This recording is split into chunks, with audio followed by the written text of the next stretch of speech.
moment that we are born, until the age of 7, we soak everything up like a sponge.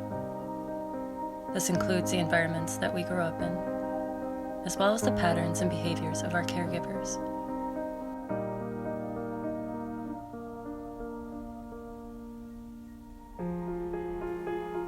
Depending on our examples, some of us learned that it was safer to be the peacekeeper, the people pleaser, the one who's responsible for putting everyone else's happiness above their own.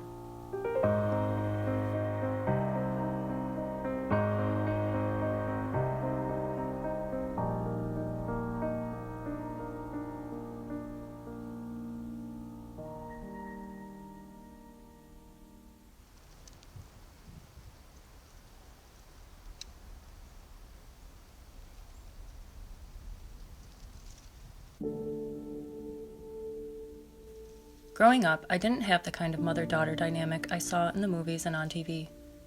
In fact, my experience was quite the opposite.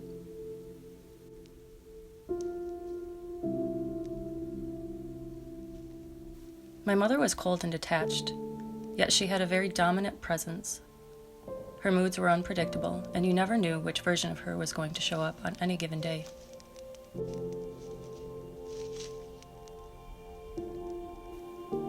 When I was really little, my parents worked opposite shifts.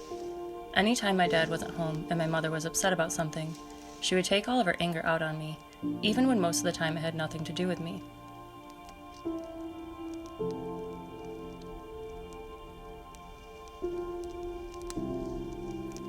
There are times where she told me that she was going to kill me, and being so young, I genuinely believed that she was actually going to do it one day. I never told my dad, or anyone for that matter, what was going on when it was just the two of us behind closed doors because I was so terrified of her. So I bottled everything up and suffered in silence. This repetitive behavior made me feel like my existence was a huge burden. Over time, I developed the belief that I was responsible for my mother's emotions. I would do everything in my power to be a good little girl and attempt to gain her love and approval.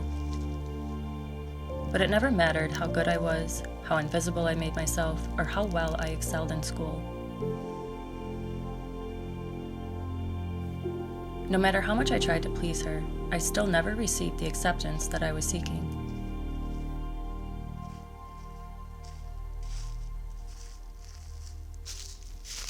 I grew up constantly doubting myself and feeling unworthy of existing. I was always on edge and in fear that at any moment I was going to get yelled at.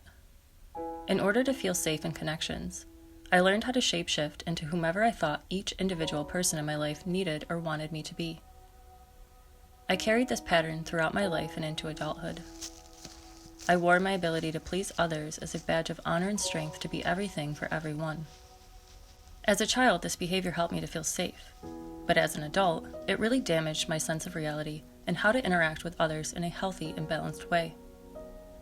I blindly accepted people for their highest potential, rather than seeing them at face value and who they were showing up as. It didn't matter whether it was family, friends, teachers, coworkers, bosses, or even complete strangers. I would put everyone's needs and desires above my own to prove that I was worthy of their love and acceptance. I did whatever I could to ensure that I never hurt anyone's feelings and avoided conflict at any and all costs, even when it went completely against my own truth. The more I thought someone disapproved of me, the more I'd go above and beyond to try and win their approval. It felt like no matter how much I bent over backwards to prove my worthiness to others, they'd still take advantage of me.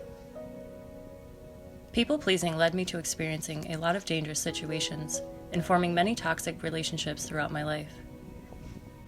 Back in my 20s, I found myself in a really abusive relationship. There was one particular night where things got much further out of hand than they ever had before. I was terrified for my life and experienced myself completely disassociating from my body. It was like my spirit was witnessing everything that was happening from the other side of the room and watched as I returned back to the 4-year-old version of myself all over again. It wasn't until that one night in 2016 that I finally realized that I was playing out the same dynamic I had with my mother, but with him. I remember lying awake in bed all night until work the next morning, questioning how my life turned out this way. Over the last 6 years, I've been healing through a lot of these old childhood wounds. The only reason I felt the need to overcompensate for who I was my entire life was because I had these deeply ingrained beliefs that told me I wasn't good enough or deserving enough of receiving love. I've learned that my need to please others was purely out of a fear of rejection and abandonment.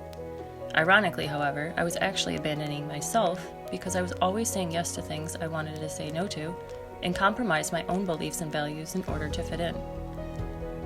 The more I tried to be who I thought others wanted me to be, the further I grew away from myself.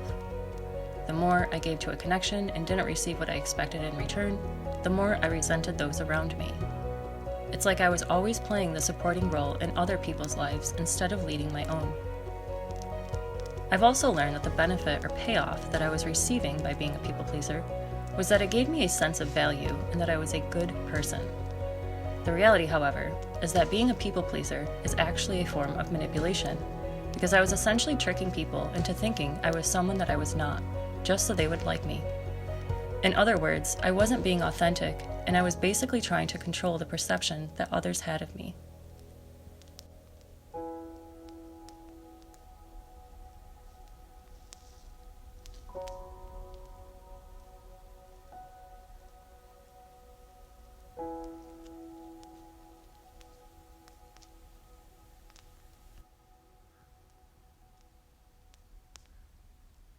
Once I had all of these realizations about myself and my life, I've had to take responsibility for the fact that no one can change these patterns except for me.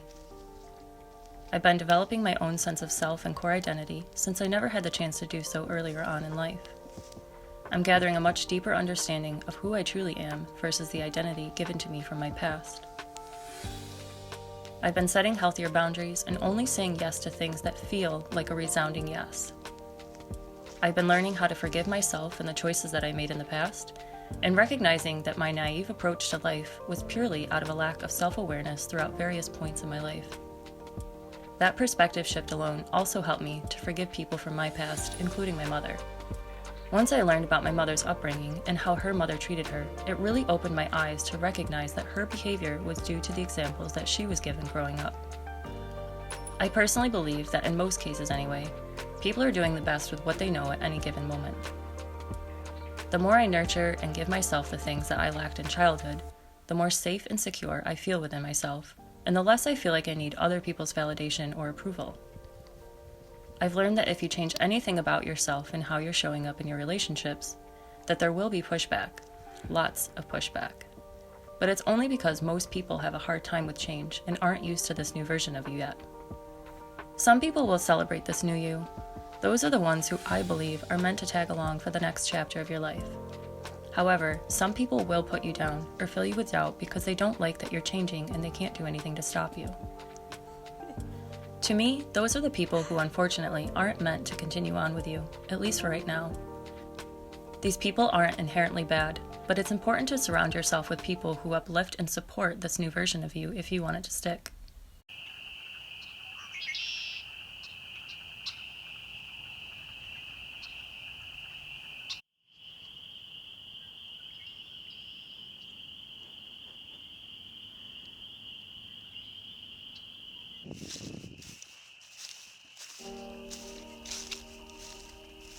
Something that's helped me to show up to life in new ways is by reminding myself to slow down, tune in, and ask myself, does this support the person that I am becoming? And once I feel grounded in my truth, I communicate it clearly.